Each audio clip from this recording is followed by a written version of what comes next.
So I'm going to go to writing by heart. And this is a creative process book to get you all writing. And my friend, John Fox, the founder and director of the Institute for Poetic Medicine, wrote the beautiful foreword to this book. John found me in, when my first book, Write a Poem, Save Your Life, came out in 2021. And Institute for Poetic Medicine made me a poetry partner and gave me grants to teach in a women's prison in Minnesota. And some of those women inmates that I worked with have example poems in this book. Really, really special. Okay, so I'm reading something from here, I guess, yeah. Okay, so this is called Tell It to the River. I have a river thing. This piece starts at the Potomac River in Maryland, where I grew up. And then it goes to the Yuba River in Nevada City, California. Tell it to the river. The barn on Trevilla Road, along the Potomac River in Maryland, where I made a home at 13. Slept on the floor with an old sleeping bag from Salvation Army. Ate stale rye bread from the trash. Spent my quarters on a tin of Medaglia d'Oro coffee, dark and sweet like the beekeeper boy I kissed behind the hive from a jar of local honey, my skin buzzing. Tell it to the river.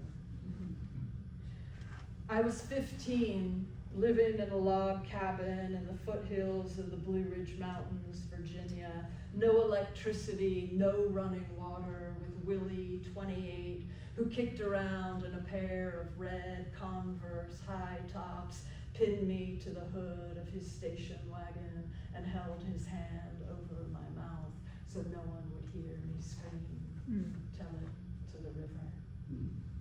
I made bracelets from copperhead snakes I found dead on the road, taught myself to tan their skins by slicing them open, scooping out their guts. Once I found a baby bird inside, once a handful of fleshy eggs. I'd nail the skins to a wooden board, salt them and leave them to dry in the sun, cut the skin into strips, sew them around a piece of rope attached to a tube of beads I made, called peyote stitch, that I'd learned from the women on the Navajo reservation. I sold them in town for $20, which was a lot of food money back then. Tell it to the river. The boy I met one summer, whose skin was made of cinnamon sticks, who sat all day at the water's edge, singing in a language no one knew but me. We watched the water braid the light in helixes. We made love in a circle of pines under a full moon, and 3 days later we found his body, suicide. I crawled inside myself and didn't speak for many months. When I was a teen, on my own, trading my sex for survival, my love for belonging. Tell it to the river. My friend Annalise, 90-year-old Swiss artist who simply is not old. She is tiny and strong and determined as a beetle.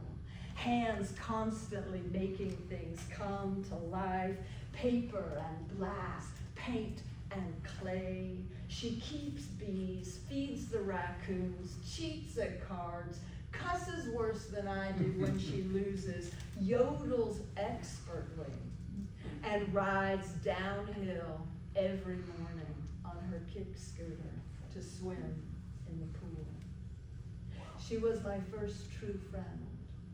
She found me when I was a lone wolf, my skin chewed raw, my fur full of sparks, and slowly she shaped me, like one of her clay pots, into a human being. with space inside for homemade soup. Tell it to the river. To all the bards along my path who wonder where I go when I go, who know me as the wolf-hearted woman with one eye dark and one eye bright, one that draws you closer while the other pushes you away, one that looks inward while the other looks out. Tell it to the river. The way the water loosens my hinges, turns my blood to opals, throws herself against me, purring like some wild beast. I rest my head against her chest, listen to her heartbeat. Yes, now. Yes, now. The sun climbs the ridge in the morning and we howl together because it's good to be alive and say so. Tell it